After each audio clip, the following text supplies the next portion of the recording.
Ih, pernah nggak sih? Saat nungguin online food delivery yang super lambat bikin frustasi, tapi pas belanja online, paketnya selalu nyampe super cepet, bikin happy.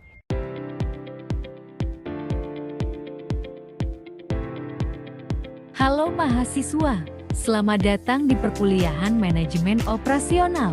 Pada video ini kita akan membahas apa itu manajemen operasional, tujuan, fungsi, ruang lingkup, hingga contoh penerapannya dalam kehidupan sehari-hari.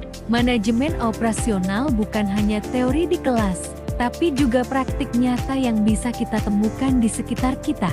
Mari kita mulai.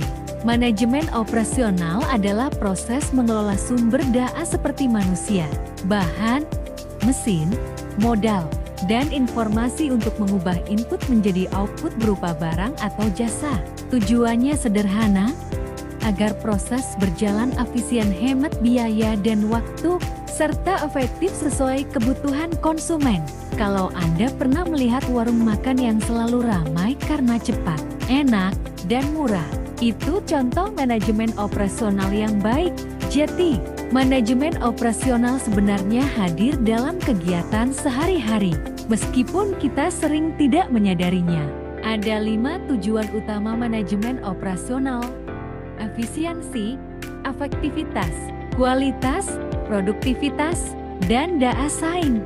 Semua ini penting agar organisasi mampu bertahan dalam persaingan yang semakin ketat. Untuk mencapainya, ada 4 fungsi manajemen operasional. Pertama, perencanaan menentukan apa dan bagaimana sesuatu diproduksi, sehingga arah kerja menjadi jelas. Kedua, pengorganisasian membagi tugas dan wewenang supaya setiap orang tahu perannya. Ketiga, pengarahan memberi motivasi dan arahan agar tim bekerja selaras dengan tujuan. Dan keempat, pengendalian mengecek hasil dan memperbaikinya bila perlu, supaya standar kualitas tetap terjaga. Dengan kata lain, manajemen operasional adalah seni sekaligus ilmu untuk mengatur semua proses agar berjalan lancar. Ruang lingkup manajemen operasional sangat luas, mulai dari perencanaan produk, pemilihan lokasi dan tata letak, pengelolaan persediaan, pengendalian kualitas, penjadwalan produksi, hingga pemanfaatan teknologi digital. Semua aspek ini saling berhubungan. Jika salah satunya tidak terkelola dengan baik, maka proses produksi dan layanan bisa terganggu. Misalnya, perusahaan e-commerce seperti Shopee atau Tokopedia memanfaatkan teknologi untuk mengatur persediaan dan distribusi agar barang cepat sampai ke konsumen. Inilah bukti bahwa operasional tidak hanya terjadi di pabrik, tetapi juga di sektor jasa dan bisnis digital. Manajemen operasional sering disebut jantung organisasi. Tanpa operasional, perusahaan tidak bisa menghasilkan produk atau jasa. Mari lihat beberapa contoh nyata. Toyota menerapkan just in time untuk mengurangi pemborosan dan meningkatkan kualitas. Gojek memakai data real time untuk mengatur layanan transportasi dan pengiriman agar selalu responsif terhadap kebutuhan pelanggan. UMKM di marketplace memanfaatkan kurir online untuk distribusi dan menjangkau pasar lebih luas.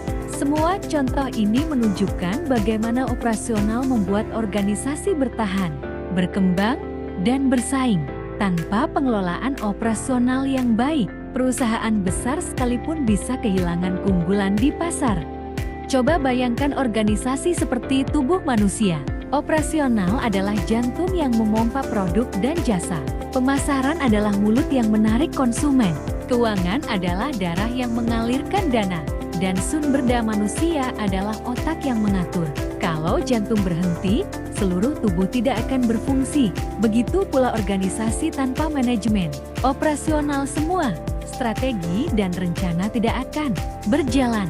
Jadi, manajemen operasional adalah inti dari organisasi yang memastikan input berubah menjadi output bernilai. Dengan operasional yang baik, perusahaan bisa lebih efisien, efektif, dan berdaya saing. Semoga penjelasan ini membantu Anda memahami pentingnya operasional dalam setiap organisasi. Terima kasih sudah menyimak. Sampai jumpa di video pembelajaran berikutnya.